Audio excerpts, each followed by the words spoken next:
They called him Maestro Leven. 5 years. That's how long the ghost of that one night haunted me. 5 years since the great chandelier of La Fenice swayed like a drunken god, since the prima donna's voice shattered, and my career along with it. I was the conductor who left the stage, and the silence that followed was louder than any symphony I'd ever composed. I retreated into a gilded cage of my own making, the velvet walls lined with memories of a former glory I thought was lost forever. Then he appeared. Count Danilo, a young impresario with ambition that glittered more than the gold leaf on the theater walls. He offered me a final performance, a chance at redemption, or so he called it. His smile never quite reached his eyes. The opera was new, radical. El Canto del Destino, the Song of Destiny. It felt more like a poisoned chalice than an opportunity. My destiny, it seemed, was to face the music one last time. The lead soprano wasn't my choice. Isabella, a name that sounded like a challenge. Her voice was like sharpened honey, sweet, with an edge that could cut you. And her will, tempered steel. From our first rehearsal, I knew she was either my salvation or my final ruin. She was this unlikely ally, a firefly in the gathering dusk of my despair. But with every note, the risk grew. She saw right through me, and I wasn't sure I could handle that kind of clarity. Rehearsals were a special kind of hell. Every shadow in the theater seemed to whisper my failures. I was obsessed, determined not to suffer the worst ending in opera history for a second time. I pushed the orchestra relentlessly.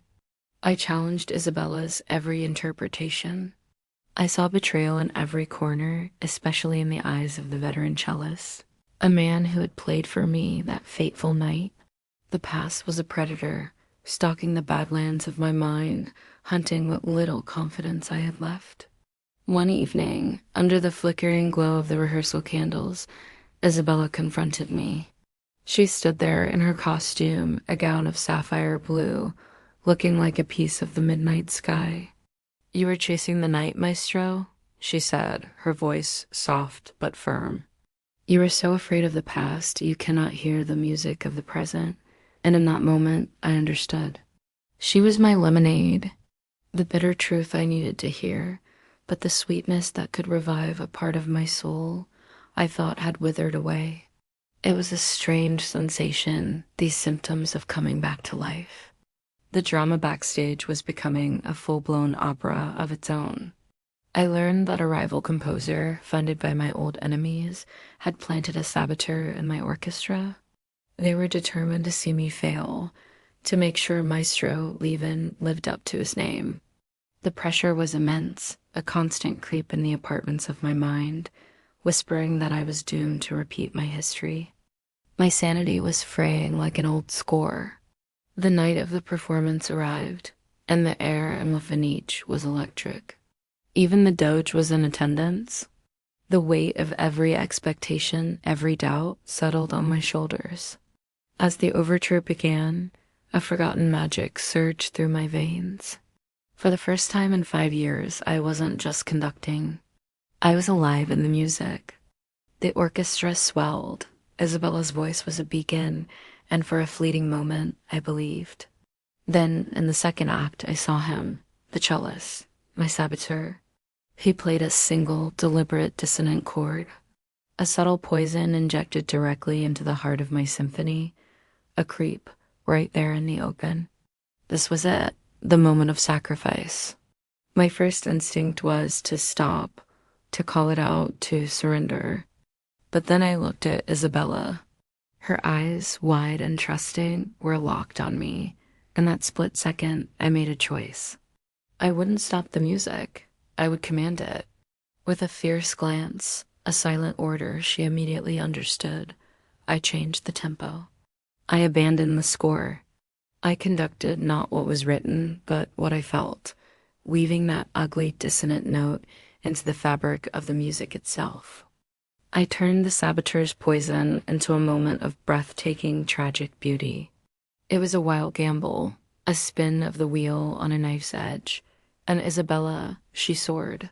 She didn't shy away from the discord. She climbed through it, her voice a force of nature, a pure, unadulterated talent that silenced all the malice in the room. She became the music, a goddess of sound, bending destiny to her will. The audience was transfixed, caught in the spell we were weaving. The final note hung in the air, a timeless echo of struggle, defiance, and a strange, hard-won harmony. Then a profound silence, and then an eruption, an explosion of applause that shook the very foundations of the theater. We had done it. I had done it. I hadn't just avoided another catastrophe. I had created something legendary. But as I took my bow, looking at Isabella's triumphant smile, at the relieved faces of my orchestra, at the roaring crowd, I realized something. The redemption wasn't in the applause. It was never about the applause. It was in the fight.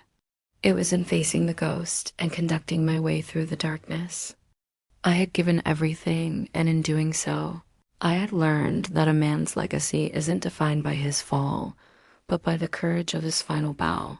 Thank you for watching. If you enjoyed this story, please consider liking and subscribing for more. We'll see you next time.